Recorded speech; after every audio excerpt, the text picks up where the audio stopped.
Duval Station, and it gets its name from the intersection of Duval Street and Truman Avenue. Duval Street we're on now, named after William Pope Duval, the very first elected or civilian governor of the state of Florida. And then from Duval Street we turn onto Truman Avenue. This road is named after Harry S. Truman, a president of the United States who had visited this island 11 different times. 175 days in total, this road named after him. Before Harry ever got to the island, though, this road was called Division Street. It runs from one side of the island to the other, dividing it in half. One of the gentlemen who was born here was Dr. Joseph Gates Porter, Florida's very first public health official. He is credited with eradicating, getting rid of yellow fever in southern Florida. The last known case on this island was 1905. Now, yellow fever here in the 1800s was the scourge of the Keys. It caused your body a tremendous amount of pain. It took a long time for you to die from the terrible disease. It was really caused by the bite of the tiger mosquito, festering in the swamps and stagnant water of the Keys. And for the longest time, we did not have a central sewer system here. People were not properly cleaning their privies and outhouses. It was a natural breeding ground for mosquitoes who get a lot of rain. It still can be to this day. But originally, no one knew what caused yellow fever was the bite of the tiger mosquito, so no one wanted to nurse you back to health, except for the nuns, a very immaculate star of the Sea Convent. And those nuns would also take care of the wounded soldiers and sailors of the Spanish-American War. Much of the fighting was in Cuba, 90 miles off to your right, to the south. But here on your right is this gray stone wall. Here's the convent, very immaculate star of the sea. One of the nuns helping out here was Sister Louise. She was suffered 3 big hurricanes that struck this island in the early 1900s. To honor her 25 years of long, dedicated service to the church, residents built a stone grotto on the church grounds. Second opening in the wall to your right says exit. When we look through there to the back, you'll see the grotto and 2 white statuettes out front. When it was finished and then dedicated, it was Sister Louise Gabrielle herself who would say that people would pray, light candles there. Key West would not be hit again by another major hurricane. And she's been right.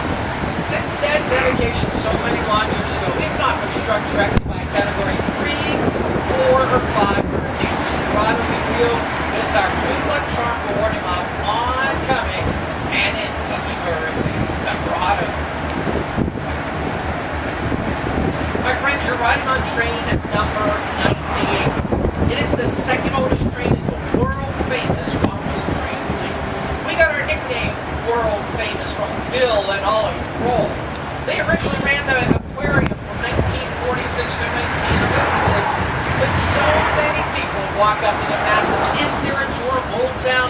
All they can tell them, no, there was not. So Bill Crow built and then mans the first on-board train.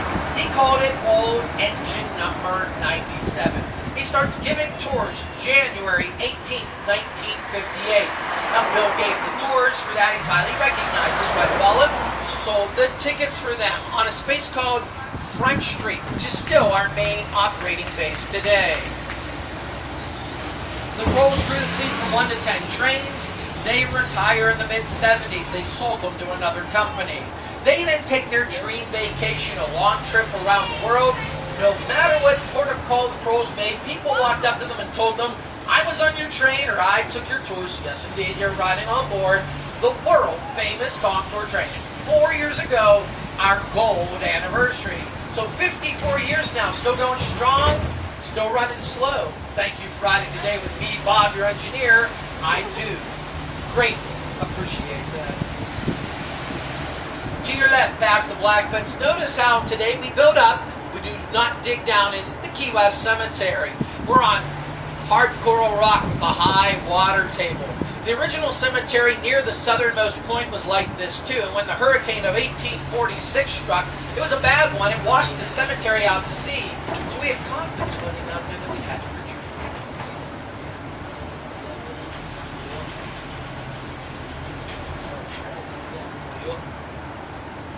I apologize, guys. I think you know why I quieted down. I didn't see that until the last second. So anyways, there's a lot of history inside the Key West Cemetery here on your left. A memorial to the sailors that died in the blast of the Maine, which happened in Havana, Cuba, 1898. Some of the bodies brought here. Just a lot of history inside the cemetery in the heart of Old Town Key West. My apologies there. On your left, I want you to notice the railing on the porch of this yellow house. Look how ornate that wood is. How about hanging from the roof and porch of the white two-story house on your left? Flowery wood scrollwork. There's another little yellow house here on your left with green shutters and a green door. But look at the railing on the porch here to your left as we go by. Ornate wood. All this wood scrollwork is called gingerbread. It's always been popular on the island. It still is to this day. Early gingerbread here is made by hand, by ship's carpenters for the most part. Master craftsmen with wood. They make it very ornate, very intricate. Today we have more than 150 different styles of unique or different gingerbread here on the island. Most popular style is on your left. Yellow house, green shutters, green door. Hanging from the porch roof, gingerbread man. Gingerbread right there. So just keep your eyes peeled to the fences, roofs, and porches as we go along. Plenty more to see as we go. I'm going to head into a quick quiet zone for 20 seconds. Un momento, por favor. I'll be back in a moment.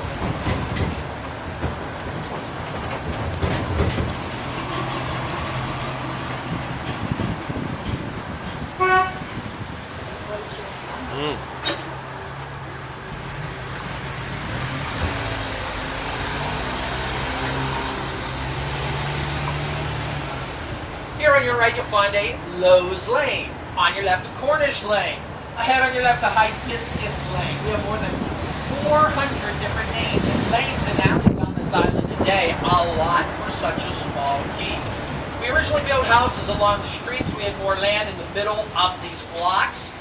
So we built houses there in the middle and to get to underneath these lanes and alleys. And today we have more than 400.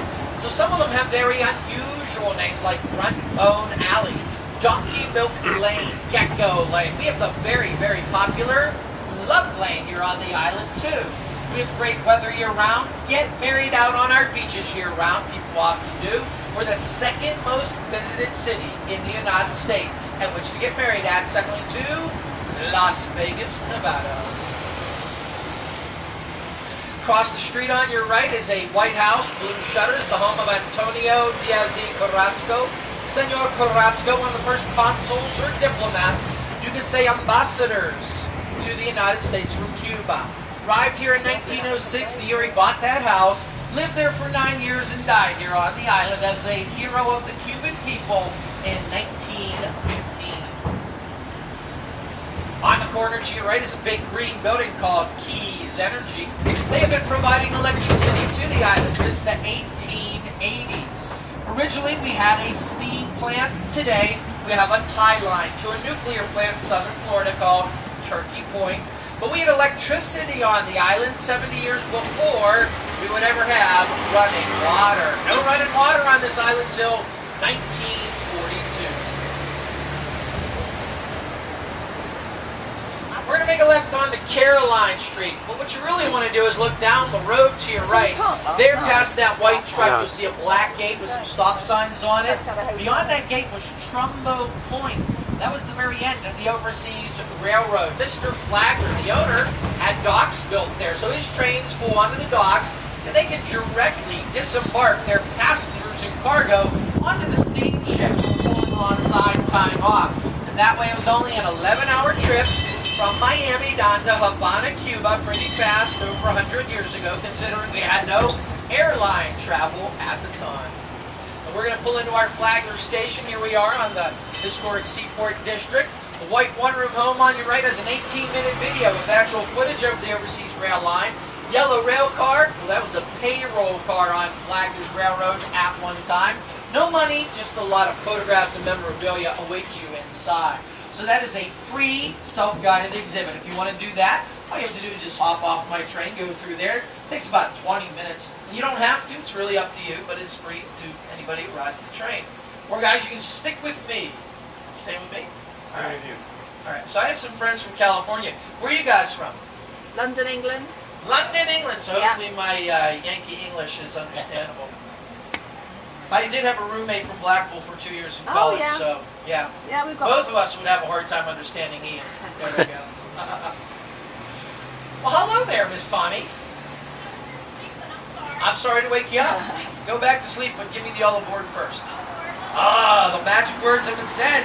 Next stop will be Mallory Square. We'll be there in about 7 or 8 minutes.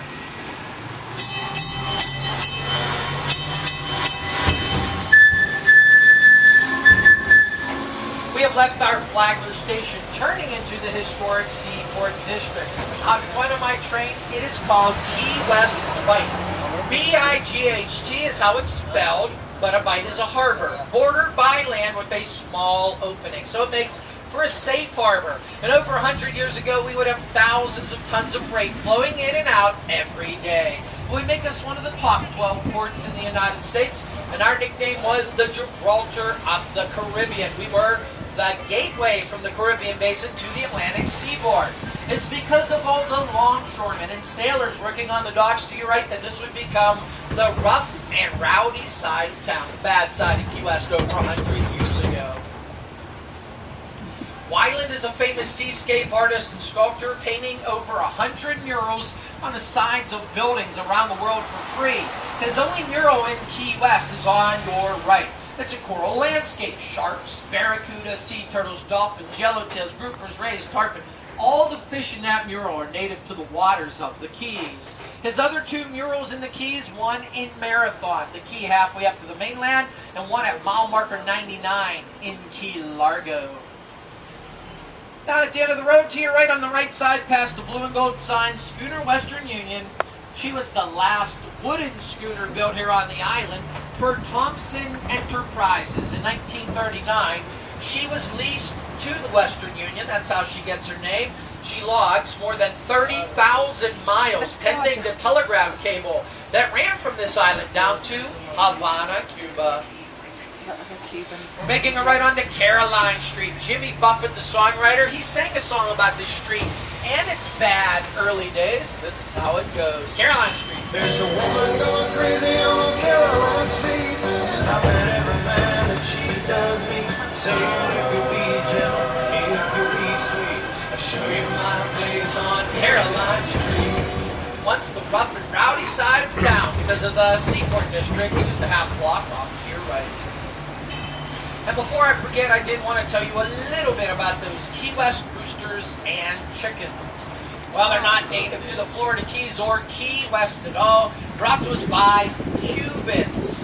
They fled the revolution against the Spanish in the late 1800s. They flocked to Key West in thousands of numbers, bringing with them their traditions and customs. One of them, cockfighting. Cockerels, you might say, for my friends from London. Well, that practice is outlawed in the early 1900s throughout the United States.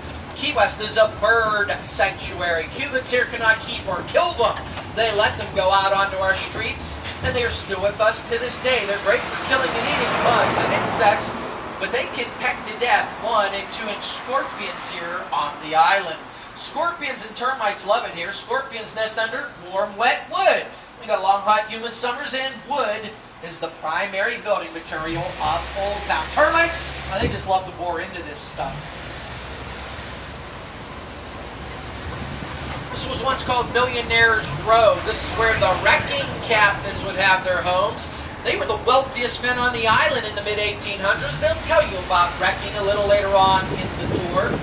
This was once called Millionaire's Row. This white mansion on your right past the alley, the Curry Mansion, not built for any wrecking captain. William Curry arrived here as a young man in 1847 after the huge hurricane of 1846. He starts buying and selling goods salvaged off of ships off our shore, and then he starts reselling them. He's so good at it, he went on to become Florida's first self-made millionaire, William Curry. You'll see the William Curry and Sons Tobacco Warehouse on the tour a little bit later. On your left is the Porter House. I mentioned Dr. Porter, Florida's first public health official. Well, he was born in that greenhouse with the dark green shutters in 1847. Died there exactly 80 years later to the day, 1927. Pirates came to the island in the 1700s to drink water. On your left, to the left of the building out front, the Pirates Well. We have plenty of natural cisterns here on the island that would collect rain water. That's what they drank here in the 1700s, not rum and grog. And on your left is Kelly's Caribbean Restaurant, white building, dark blue shutters, named after its owner, Kelly McGillis. The actress in the movie Top Gun, she starred alongside Tom Cruise. Now the sign out front says birthplace of Pan American World Airways. They sold their first tickets inside that building on October 28, 1927, the first international commercial flights to be booked. Float planes flew from our harbor down to Havana Harbor. On your right, you're going to see the Audubon House Gallery. John Audubon, the naturalist, drew pictures of birds. The Audubon Society is named after him. He would stay in this house on the corner to your right, white, green shutters, big American flag out front, and draw 17 different pictures of birds native to the tropical keys. Replica pictures of his are up on the walls on the inside. The Audubon House. Straight out in front of my train, two-story wooden building has a tower, a wrecking tower on top. You're looking at the Shipwreck Treasures Museum, my favorite attraction on the island, other than the train you're riding on right now. Inside that building, you'll find more than 1,000 artifacts salvaged from wrecks around these keys and the Bahamas. You could go inside there today and pick up a 64-pound bar of silver. You cannot take it with you. It is in metal and plastic. But climb that wrecking tower to have one of the best views out onto Sands Key, 7 miles off to your left. You see train number 99. This is our Front Street station. This is where the tours have originated for 54 years. I'm pulling to Mallory Square to finish my part. When you want to re-continue, you come right out here to Front Street. Now, you don't have to catch that train, but they are running every half hour till 4:30 this afternoon. 4:30, last train of the day. So I'll finish my tour here in Mallory Square. You go out to Front Street when you want to re-continue. All this land was owned by Asa Tift. Asa Tift was the original builder and owner of the Hemingway House. He had 2 of his wrecking schooners out on the water a half block ahead. The Mary on your left is a replica of a wrecking schooner. It is a sailboat. There were no gas-powered engines here 160 years ago. Wreckers at that time period were using sail power to save people and salvage cargo in. Asa Tift built the first ice house here in the Northern Caribbean. You'll see a red brick building on your right today called the Shell Warehouse. Tift had 500-pound blocks of ice shipped down from Maine and stored inside the building here on your right. His first ice house in the Northern Caribbean. On your right is the Sponge Market. If you want to get a sponge from the local seafloor, that's where you go. Lurking out front for a cute photograph, you see the people congregating next to the Sponge Monster. And if you look up front, that's where I got SpongeBob from. Yeah. If you want to go inside our Shipwreck Treasures Museum, here's the entrance. I have Asa Tift wrecking dollars. So see me up front for those. It's a great little attraction. It's $1 off coupon to get inside. This is going to mark the end of my tour, my friends. I hope you had a great time here on the world-famous Contour train with me, Bob, your engineer. I'm leaving you with our national anthem as you go from Key West. So I have some wonderful walking maps for you here up front if you want to grab those from me. I know you don't have those. And if you want to grab a 50th anniversary commemorative token for the train running over 54 years, I have that for you up front. So, I hate to say this, but I have to kick you off my train. Yeah, we're done with my part of the tour. When you want to re-continue, you go over there to Front Street. Yeah, Front Street Station.